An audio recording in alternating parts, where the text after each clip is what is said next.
Hi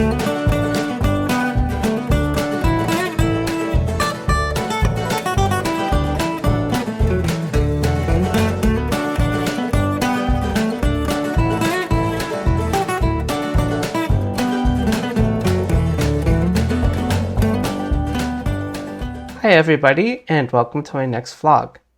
Today we're going to talk about debugging using a program called NoICE. So what I'm going to show today is I'm going to show how to set up NoICE to connect into the MAME emulator.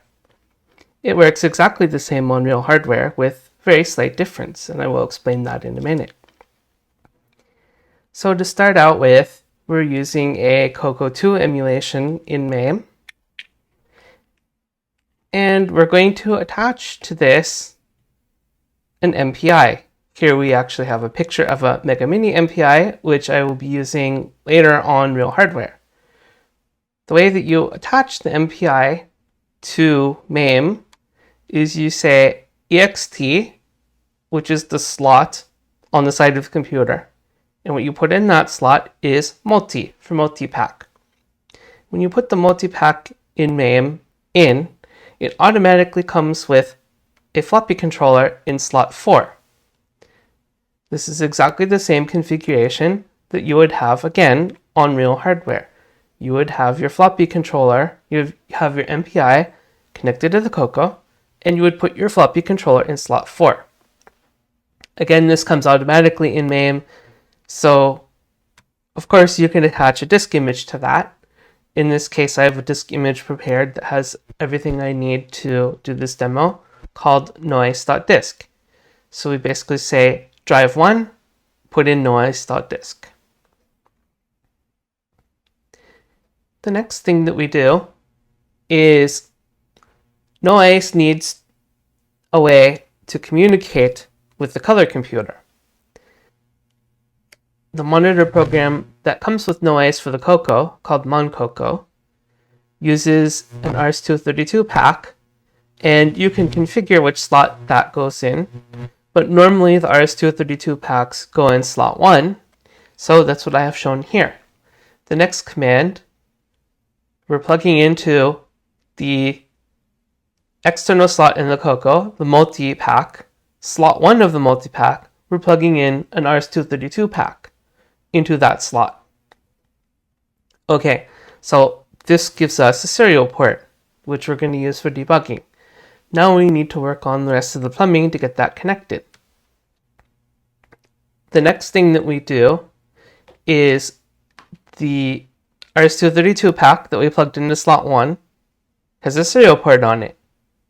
And we're going to connect that serial port to a no modem adapter. I have a picture of a real no modem adapter here. The one that we're using in MAME is actually a virtual no modem adapter.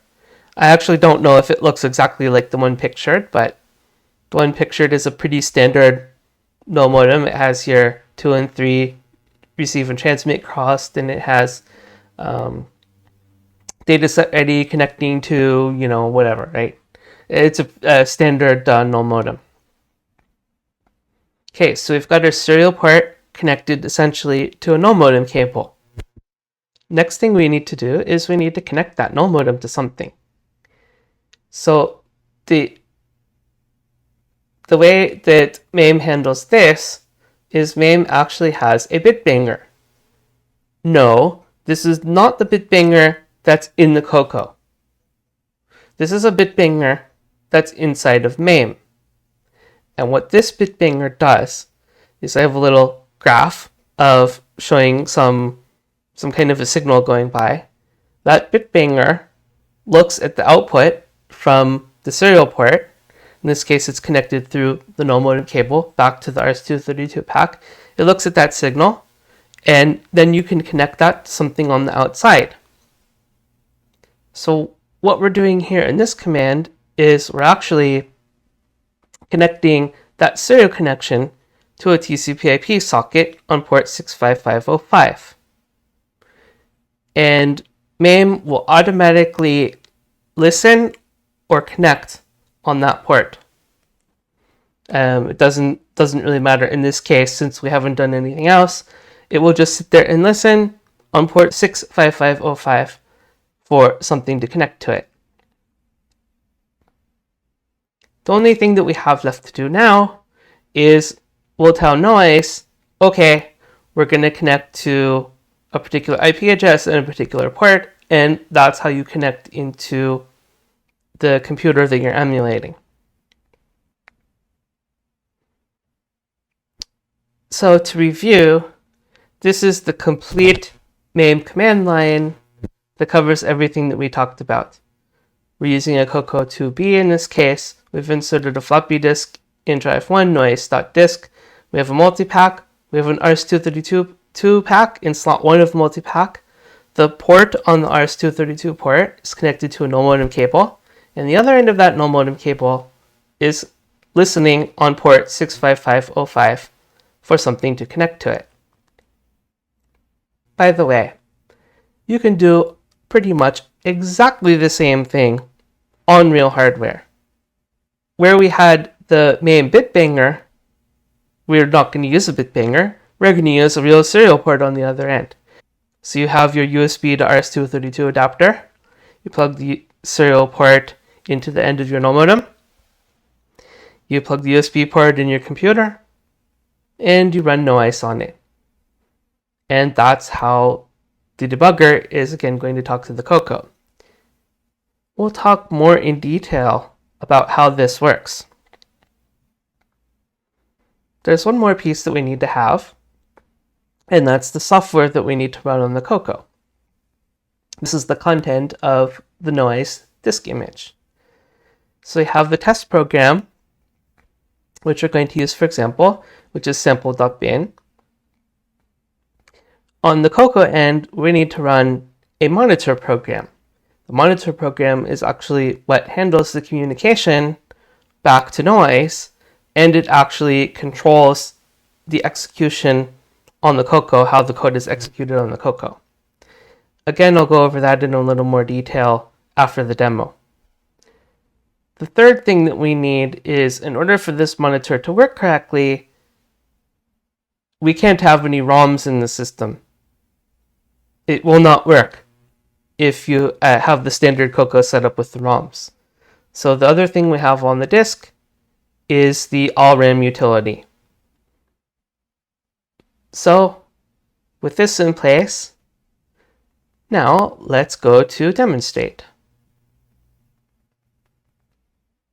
The first thing I'm going to do is let's take a look at our sample program, which is really short and simple. All that this thing does is it has the string hello world, and it prints that out to the screen. One thing that you will note is that instead of having a return, there's a special instruction here, software interrupt, with the comment back to monitor. Now let's take a quick look at the MAME command line before we run it. As we showed in the presentation before, we're running MAME with CoCo 2B emulation. We have noICE.disk is in floppy drive 1. In the external port, in the emulated CoCo, we have a multi-pack. In the multi-pack, in slot 1, we're putting the RS-232 pack. The port on the RS-232 pack is connected to a no modem cable, and that no modem cable is connecting to a socket so that we can connect to it from the outside real world. All that's left to do now is to actually run this.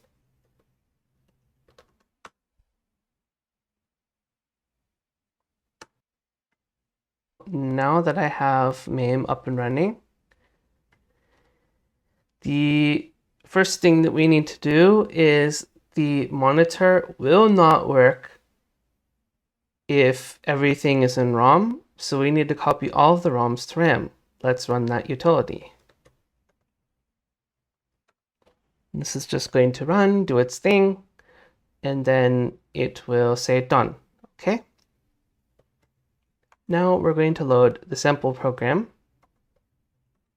And I did not mention it before, but this sample program is going to load at 4000 hex. the last thing that we need to do is we need to load the monitor program, which is called CoCo. Now, when we run the monitor program, it's going to take over control of the CoCo. It's not going to have a cursor or anything because it's going to expect that NoICE is going to connect to it. Okay, now let's shift over to NoICE. Okay, so here we are in NoICE. The first thing I want to do is load some symbols. So this is the basic ROM. This one is the monitor. And this one is our sample program.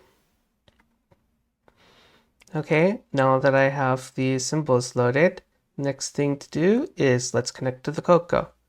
So go to Options, Target Communications, and we already have it set for TCP/IP, localhost on port 65505.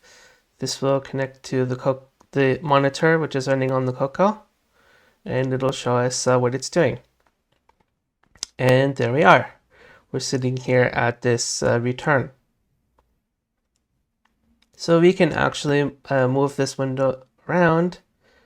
Let's take a look at our sample program, which is at start. And there we go. Here's our sample program. We're not executing here yet. We're executing somewhere else. Another thing that we can do is we can look at memory. So if I want to also look at the program, which is here, we can look at the message, etc. Basic ROM. Maybe we can change all of these things to a bunch of different places. So before I start executing anything, I want to set a breakpoint. So I actually want to break at the label that we see on the screen here called break. You can see the breakpoint is there. Now I can actually go.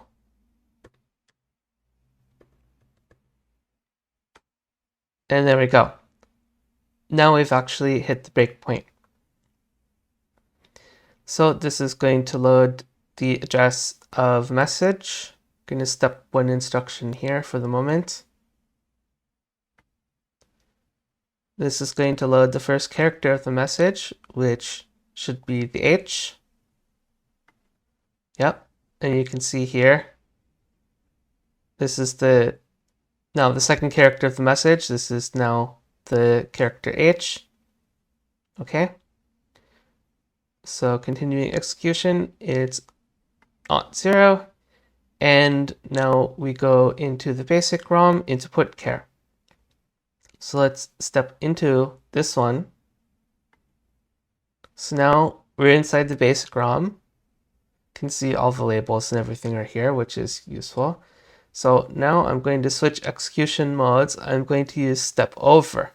So I don't want to go into every single function in the basic ROM. That would take a long time. I haven't prepared to explain everything here. So it's going to continue stepping through here. If I click on it, you can see that. But it's just not going to go into every single function this time. Okay.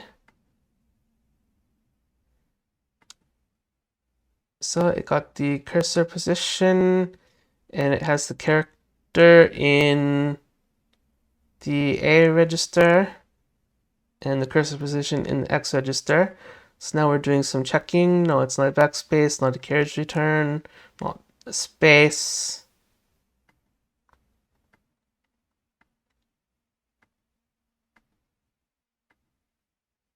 Okay. Now that we're at this point, it's ready to write the character to the screen. So let's bring in MAME. Alright, so before I step into this instruction, I want to take a look at something else. So if you see here, it says the X address is 05A0. Let's just take a look at that. Okay, so this kind of looks like it might be the screen. We can actually scroll through here and confirm that. Yeah, if I go to address 400 hex, this is actually the contents of the screen here. We can see everything here. This is just what's printed on the screen. Okay, so enough playing around. Our X register is at 05A0. A has 48. We're sitting at this instruction right here. Store A. So let's execute this instruction. It should write the H to the screen. And there it is. Let's continue on until we get out of this function, which is right here. This is going to go back to our sample program. Yep, we went to loop, so it's going to loop around. And now it's going to get the next character.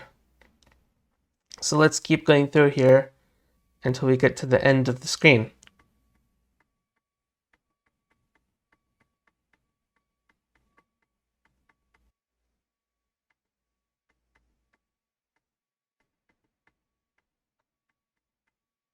Okay, keep going.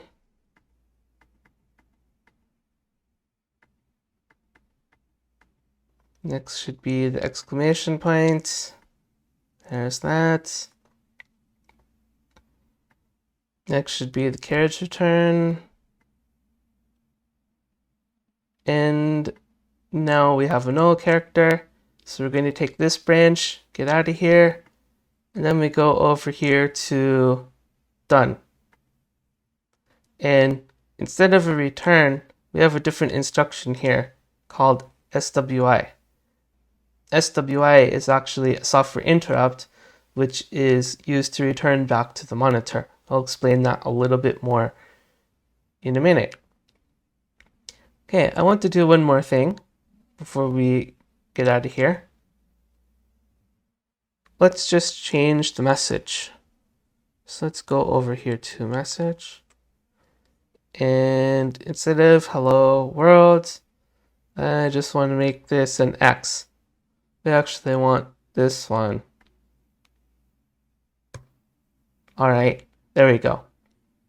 So if I run the program again, it'll print this message.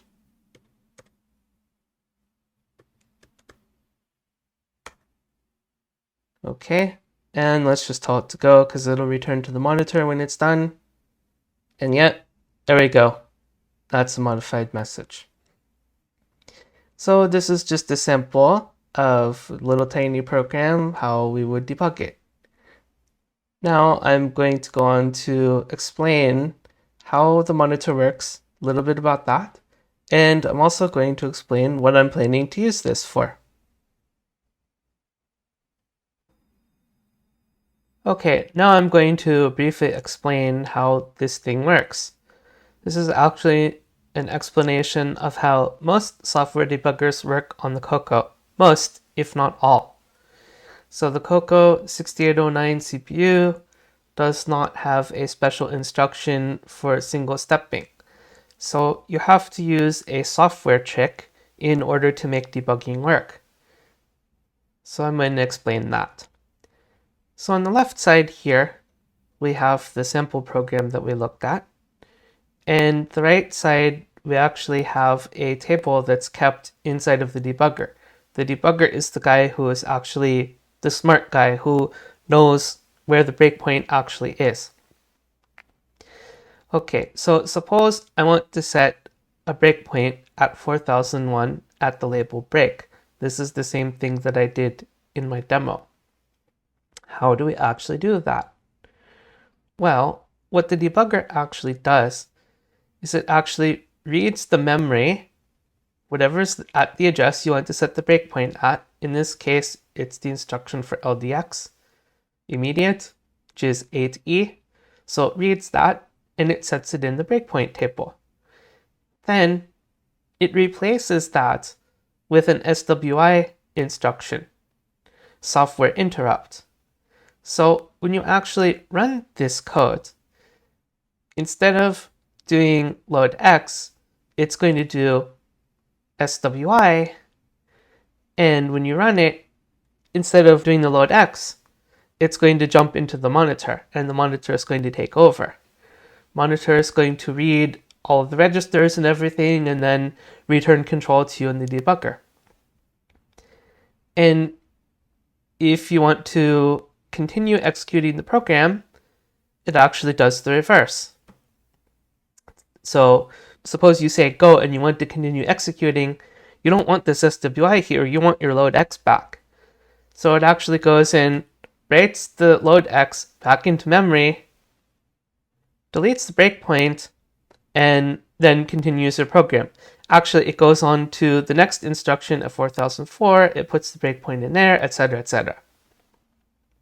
So that's a very quick and simple explanation of how software debugging works on a CoCo. Now, I'm going to explain what I'm going to use this for. Well, I'm going to use a real CoCo, which I have on my other table over here. Use a MikeyN6IL MPI, RS-232 pack, as I showed earlier in the presentation, have that connected through the null modem and the serial adapter into my computer. I'm also going to have the computer connect CoCoION Ethernet card plugged in because that's actually what I'm going to be testing. And I'm going to use NoICE to test and debug my Ethernet DriveWire code, which I showed in the previous vlog. So I'm actually going to use NoICE to make sure that my program is doing everything correctly. Finally, we've reached the end of this vlog. Have a link here for how you can get NoICE. You can download it and use it for some period of time just to make sure that it's all working. The NoICE package does come with MonCoCo, but there is one small note. The MonCoCo that it comes with works on real hardware, but not on MAME. So I have my own version that I've modified and tested, had to add a little something in there to make it work correctly on MAME, and I have that available on GitHub. So that's all that I have for you today. Hope you enjoyed this dev vlog. Bye for now.